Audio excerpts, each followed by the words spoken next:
አሰላሙ አለይኩም ሁላችሁም ሰላማችሁ ይብዛ። ዛሬ ስለ ምህረት አዋጅ ላወራ ነው የመጣሁት። ያው ሰሞኑን አዲስ ወሬ እየተራገበ ነው። ሳውዲ የምህረት አዋጅ አወጣች ምናምን ተብሎ እና እርግጠኛ ነኝ ብዙ ሰው ይሄን ነገር ላይ ይሸወዱበታል። ነገር ግን አንድ ማወቅ ያለብን ነገር ምንድነው? ይሄ የምህረት አዋጅ ሲወጣ መጀመሪያ ማንን ይመለከታል፣ ማንን ኢንክሉድ ያደርጋል ብለን ማሰብ አለብን። እኔ ወላሂ 900 ዲናር ተበልቻለሁ። 900 ዲናር አስቡት፣ በጣም ብዙ ብር ነው። እና ጋይስ አንሸወድ።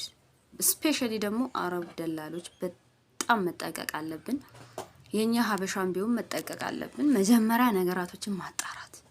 ቪዛው ማለት የሚሰጠው ለማን ነው? የምህረት አዋጁ የወጣው ለማን ነው? ማንን ነው የሚመለከተው? ይሄ ላይ ነው እንትን አሁን ቾክረን አሁን አብዛኛው ጊዜኛ ኢትዮጵያውያን የምህረት አዋጅ ሲወጣ በቃ መንጋጋት ነው። ምንም ነገር አንጠይቅም፣ ምንም አናጣራም። ስለምንድን ነው የሚመለከተው? እኛን ይመለከታል ወይ? ኢቭን እንደዚህ እንኳን በዚህ ስህተት ማለት ነው ተይዘው እስር ቤት የገቡ ልጆችን አውቃለሁ። የምር ምንም ነገር ሳያጣሩ ማለት ነው አስይዟቸው እስር ቤት። ሶ ጋይስ ፕሊዝ መጀመሪያ አጣሩ ዲቴል መረጃ። ማንን ይመለከታል? እኔ እንደዚህ እኔ በዚህ ምክንያት ነው፣ እኔ በዚህ ምክንያት ነው፣ ይሄ ምህረት አዋጁ እኔን ይመለከታል ብለን አጣርተን ብር የሚባል ነገር እንዳታወጡ። እውነት ትበላላችሁ፣ እንደኔ ማለት ነው። ወላሂ እኔ 900 ዲናር ነው የተበላሁት። 900 ዲናር ማለት በጣም ብዙ ብር ነው። አንድ ዲናር እንኳን በጣም ብዙ ብር ነው፣ እንኳን 900 ዲናር። የምር እኔ የደረሰብኝ በጣም ብዙ ነገር ነው፣ ግን ይሄ በጥቂቱ ነው።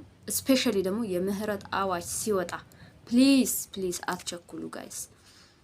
መጀመሪያ የምህረት አዋጅ ሲወጣ እራሱ ማለት ነው መረጋጋት ያስፈልጋል።